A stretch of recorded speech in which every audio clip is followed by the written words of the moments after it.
So thanks again for all of you that have been sending in questions via the comment section and through some of my other social media platforms. It is brilliant to hear from everybody, and I'm setting myself the task of making sure I answer as many of them as possible. So here goes with another cracker this week. Somebody's asked the question, how can I upscale my business without taking on investors? Okay, so I totally get where you're coming from. It's a really good question because lots of entrepreneurs really want to grow their business, but they don't want to get into having investors involved. I was like that when I first started out in business. Now, we've seen it on the den plenty of times. You get an entrepreneur and they come in offering you 5% of the business for 100 grand or something, value their business at 2 million, and then we work out it's only worth about 50 grand. What they are really trying to say is, I want to grow, I would love your advice, I need a bit of cash, but I don't really want you to take a share in my business. So what's the answer, right? You want to grow, but you don't want external investors in. Well, you can definitely look to upscale your business without bringing outside investors in, but got to acknowledge that it'll take a little bit more time and definitely require a much more focused approach. So let me share with you a few pointers on what I would suggest you might want to look at doing, okay? Now, first one is you really need to maximize your efficiency and your productivity. So what I'm talking about, streamlining your operations. Look at everything that costs you money. Conduct a thorough review of all of your workflow, your supply chain, your internal systems.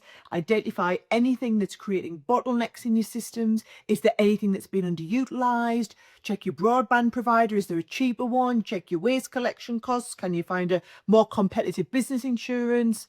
Every penny that you spend should deliver maximum results, right? Every pound you can save is a pound that you haven't had to borrow. So look at your technology. Could you invest in AI to save you some money? Would a better accounting system reduce your overall costs? Maybe it's a cloud-based CRM or accounting system will reduce hardware costs and improve your efficiencies. Nothing is out of bounds, okay? Then look at your workforce. Is everyone really productive, right? Can any of your staff be cross-trained on more than one function so that they can step in and do holiday cover or provide extra capacity when you're really busy?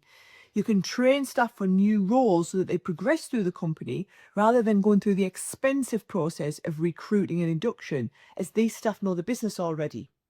Then check your inventory, right? It's not just your own products, but the stuff that you use. Are you sitting with 500 quid worth of paper and stationery in the cupboard, right?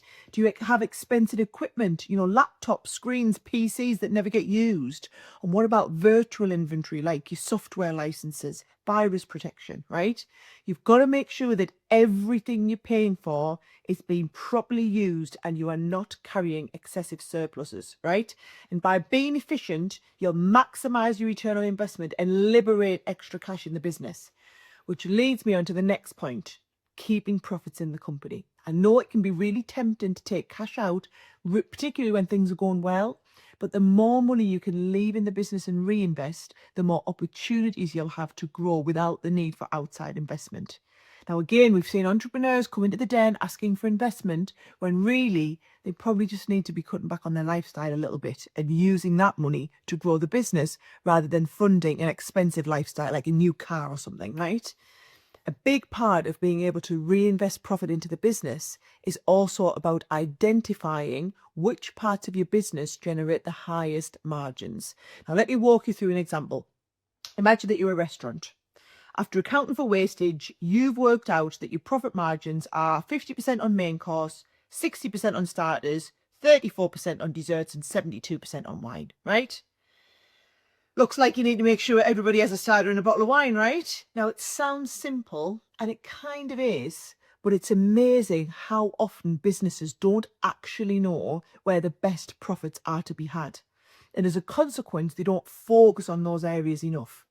Now, another way to really improve your cash flow and enable inward investment is to try and negotiate better payment terms. So extend your credit terms with your suppliers and shorten your payment times from customers, right? And now it can be as simple as talking to your payment handler about fees and payment terms, or as involved as changing banks if you need to. Either way, getting and keeping the money in your bank longer is going to give you more cash to be able to reinvest. Now, another area you should focus on is ways to grow and diversify your customer base. Now, it can mean exploring new market segments, introducing new products, and to support this, you should research all of these potential markets, talk to prospective customers, and look at the competitor activity in them areas. You might need to reinvest profit into new marketing campaigns and strategies, or changes to your existing processes so that you can handle new customers.